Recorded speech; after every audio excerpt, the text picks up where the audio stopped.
जय श्री कृष्णा। राधे राधे मित्रों। आज है शफला एकादशी, दिन सोमवार 15 दिसंबर। आज हम आप लोगों को शफला एकादशी का व्रत का कथा सुनाने जा रहे हैं। प्राचीन काल में चंपावती नाम की नगरी थी। इस नगरी पर राजा महिष्मान का शासन था। उनके 4 पुत्र थे। सबसे बड़ा पुत्र लुम्पक अत्यंत क्रूर और पापी था। स्वभाव उसका बहुत ही क्रूर था। लुम्पक बुरे कर्मों में लिप्त रहता था। उसके कुकर्मों से पूरी प्रजा दुखी थी, लेकिन युवराज होने के कारण कोई विरोध नहीं कर पाता था। वह पिता का धन व्यर्थ करता था। सज्जनों, ब्राह्मणों और भक्तों की निंदा करना उसे अच्छा लगता था। एक दिन राजा उसके पापों का पता चल गया। राजा ने क्रोधित होकर लुम्पक को राज्य से निकाल दिया। राज्य से बाहर हो जाने के बाद वह दिन में जंगल में रहता था। रात में चोरी और हिंसा के लिए नगर में प्रवेश करता था। वन में वह निर्दोष पशु पक्षियों का शिकार करता था। कई बार पकड़े जाने पर भी पहरेदार उसे छोड़ देते थे। उससे एक दिन अज्ञान में एकादशी का व्रत हो गया। जिस जंगल में लुम्पक रहता था वह भगवान को प्रिय था। वहाँ एक पुराना पीपल का वृक्ष था। लोग उसे देवताओं का क्रीड़ा स्थल मानते थे।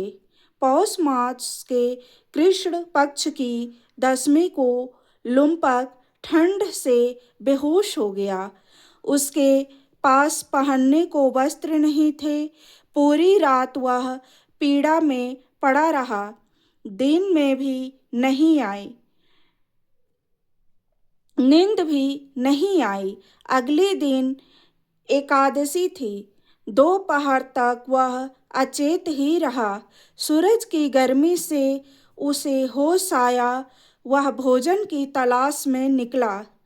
उसे उस दिन वह शिकार नहीं कर सका। उसने जमीन पर गिरे कुछ फल उठाए। पीपल के नीचे जाकर उसने वे फल रख दिए। दुखी मन से भगवान को अर्पित कर दिए। भूख और पीड़ा के कारण वह रोता रहा, रात भर जागता रहा। इस तरह उससे अनजाने में एकादशी व्रत का जागरण हो गया। भगवान विष्णु की कृपा। लुम्पक के इस उपवास से भगवान विष्णु प्रसन्न हो गए। उसके सभी पाप नष्ट हो गए। अगली सुबह एक दिव्य रथ प्रकट हुआ। आकाशवाणी हुई, भगवान नारायण की कृपा से तुम्हारे पाप समाप्त हो गए हैं। अब अपने पिता के पास लौटो और राज्य प्राप्त करो। लुम्पक ने भगवान का धन्यवाद किया। वह सुंदर वस्त्र धारण कर पिता के पास पहुंचा। उसने सारी घटना सुनाई। राजा महिष्मान ने पुत्र को राज्य सौंप दिया। स्वयं बन जाकर भगवान की भक्ति में लीन हो गए। अंत में उन्होंने मोक्ष प्राप्त किया। सफला एकादशी का फल भगवान श्री कृष्ण ने कहा है कि जो भक्त श्रद्धा से सफला एकादशी का व्रत करता है उसके सभी पाप नष्ट हो जाते हैं। अंत में उसे मोक्ष की प्राप्ति होती है। इस एकादशी की कथा सुनने या पढ़ने से राजयूष यज्ञ के समान पुण्य मिलता है।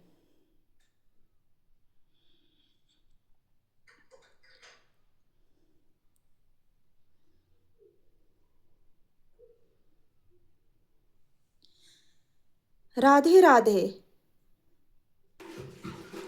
मित्रों, हम आप सफला एकादशी के मंत्र बताने जा रही हूँ, जिसको जो भी व्रती इस मंत्र को पढ़ेगा या जो व्रत नहीं भी किया है वो शुद्ध आहार लेकर सुबह शाम पूजा के समय इस मंत्र का जाप करेगा, उस पे भगवान विष्णु की कृपा अति शीघ्र बरसेगी। हम आपको बताने जा रहे हैं, आप लोग ध्यानपूर्वक इस मंत्र को सुनिए। ओम नमो भगवते वासुदेवाय। ये पहला मंत्र है। दूसरा मंत्र ओम विष्णवे नमः।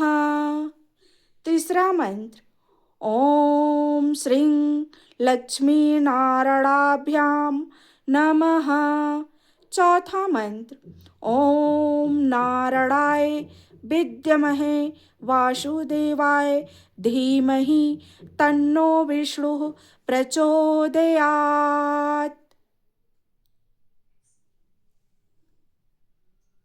जय श्री राधे कृष्ण।